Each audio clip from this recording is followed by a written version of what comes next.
Morning बच्चों, अब आज हम कर्ण कारक व अपादान कारक में अंतर पढ़ते हैं। पिछली वीडियो में हमने कर्म कारक व संप्रदान कारक में अंतर पढ़ा था।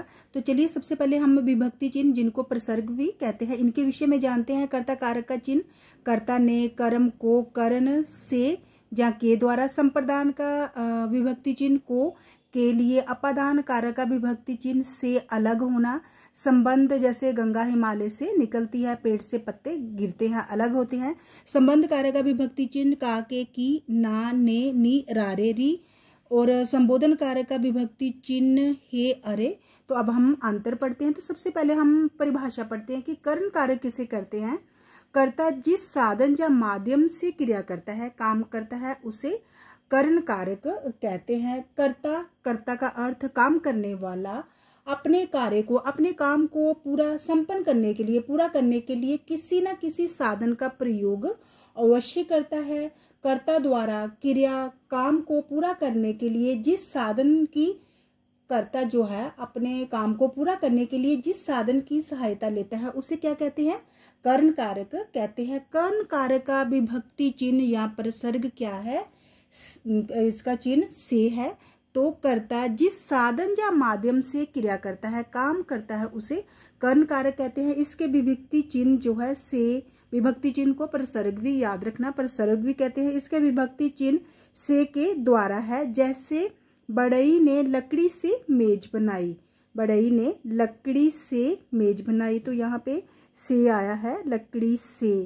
इसका चिन्ह कर्ण कारक का चिन्ह से, मेज बनाई। तो यहाँ मेज बनाने का साधन क्या है? मेज किसके द्वारा बनाई जा रही है? लकड़ी के द्वारा बनाई जा रही है। अतः लकड़ी से क्या है? लकड़ी से कर्ण कारक है। कर्ण कारक की पहचान के लिए क्रिया के साथ किसके द्वारा अथवा किस चीज के साथ प्रश्न लगाया जाता है। जैसे उदाहरण, उसने पत्थर से कांच तोड़ दिया। यदि इस वाक्य की क्रिया से प्रश्न किया जाए, यदि इस वाक्य की क्रिया से प्रश्न किया जाए, कांच किससे तोड़ दिया, कांच किससे तोड़ दिया, तो हमें तो उत्तर प्राप्त होता है पत्थर से। अतः पत्थर से क्या है? पत्थर से। कांच किससे तोड़ दिया, तो उत्तर प्राप्त होता है पत्थर से। तो पत्थर क्या है? साधन है। अतः पत्थर से क्या है? कर्ण कारक है। अब हम अपादान कारक की परिभाषा पढ़ते हैं। अपादान कारक का चिन्ह भी से, संज्ञा, हाँ, ये दोनों का चिन्ह, कर्ण कारक का चिन्ह भी से और अपादान कारक का चिन्ह भी से है, तो कंफ्यूजन हो जाती है। तो इनके अंतर को हम स्पष्ट करते हैं। संज्ञा के जिस रूप से अलग होने का, अपादान कारक की परिभाषा, संज्ञा के जिस रूप से अलग होने का भाव प्रकट हो, उसे अपादान कारक कहते हैं। जैसे पेड़ से पत्ते गिरते हैं, पेड़, तो यहाँ पे क्या है? से, विभक्ति चिन्ह, पेड़ से पत्ते गिरते हैं, इसका विभक्ति चिन्ह, अपादान कारक का विभक्ति चिन्ह क्या है? से है। उपर्युक्त वाक्य में, ऊपर दिए गए वाक्यों में संज्ञा पेड़ क्या है?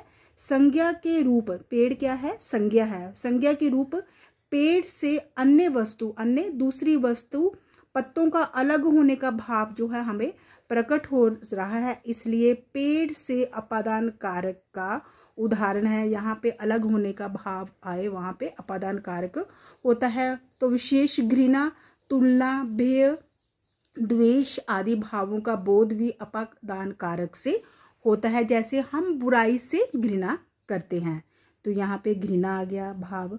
विक्रम अपने मित्र से लंबा है, तो यहाँ तुलना का भाव आ गया। बालक बंदर से डरता है, तो यहाँ भय का भाव आ गया। तो अब दोनों की परिभाषा तो आपने समझ ली।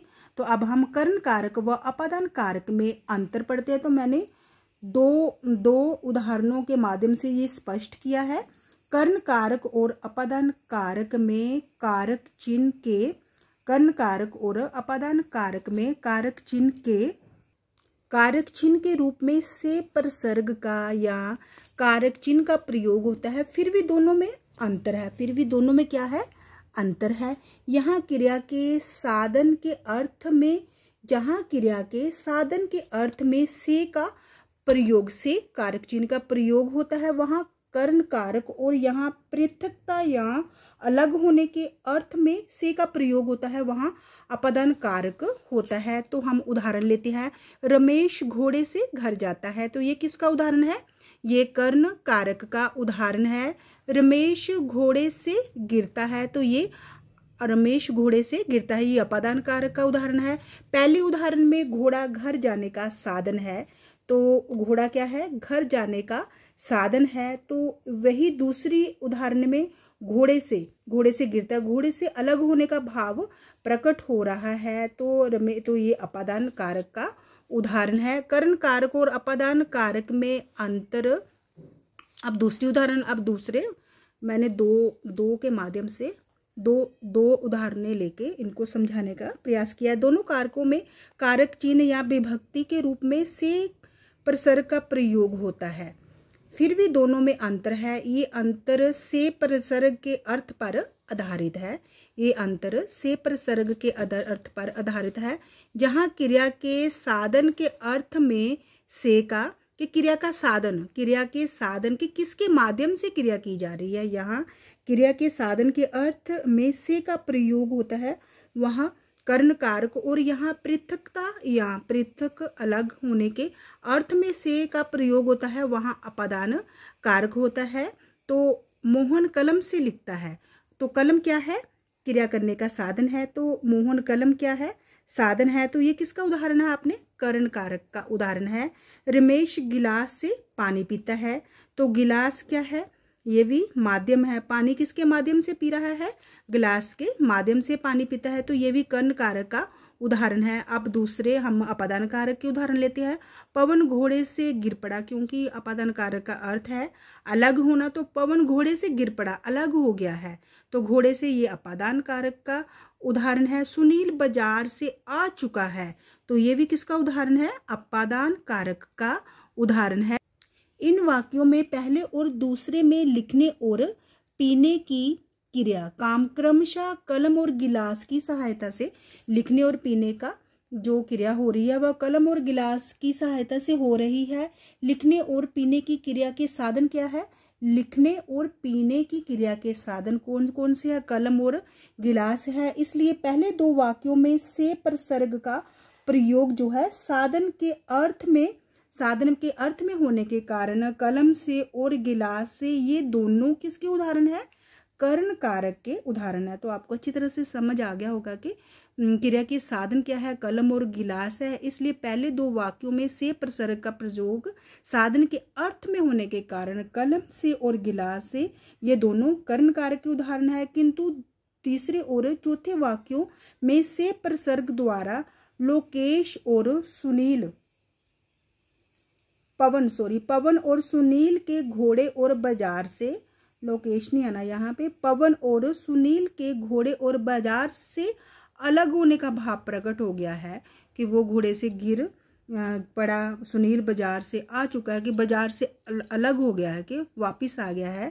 घोड़े और बाजार से अलग होने का भाव प्रकट हो रहा है, इसलिए घोड़े से और बाजार से, इन दोनों में क्या है, अपादान कारक है। तो हम अन्य उदाहरण लेते हैं। खिलौना बैटरी से चल पड़ा, बैटरी क्या है, किससे चला है, खिलौना बैटरी से, बैटरी क्या है, क्रिया करने का माध्यम है, तो कर्ण कारक का उदाहरण। शेखर ने गुलेल से शीशा तोड़ा, कौन माध्यम, शीशा तोड़ने के लिए किस माध्यम का प्रयोग किया गया, गुलेल का, तो ये भी कर्ण कारक का उदाहरण है। अध्यापिका ने चाक से लिखा, अध्यापिका ने किससे लिखा, चौक से, चौक क्या है, लिखने का माध्यम है, तो ये भी कर्ण कारक का उदाहरण है। सीता ने धागे से, धागे ग है, धागे से कढ़ाई की, तो कढ़ाई किसके द्वारा की जा रही है, धागे से, धागा क्या है, कढ़ाई करने का माध्यम है, तो ये भी कर्ण कारक का उदाहरण है। तो अब अपादान कारक के उदाहरण लेते हैं। आदित्य कक्षा से निकला, कक्षा से अलग हो गया है, तो ये अपादान कारक का उदाहरण है। तोता पेड़ से उड़ा, तो ये भी, तो पेड़ से उड़ गया है, तो ये भी अपादान कारक का उदाहरण है। सास बहू से समझदार है, ये यहाँ पे तुलना का भाव आ गया है, तो ये भी अपादान कारक का उदाहरण है। तो मैंने दो उदाहरणें दी हैं जो आपको ये समझाने के लिए, जो आपको इजी लगती है वो आप याद कर सकते हैं। तो बच्चों, अगर आपको मेरी वीडियो अच्छी लगी हो तो प्लीज़ इसे लाइक, शेयर और सब्सक्राइब अवश्य कीजिए। धन्यवाद।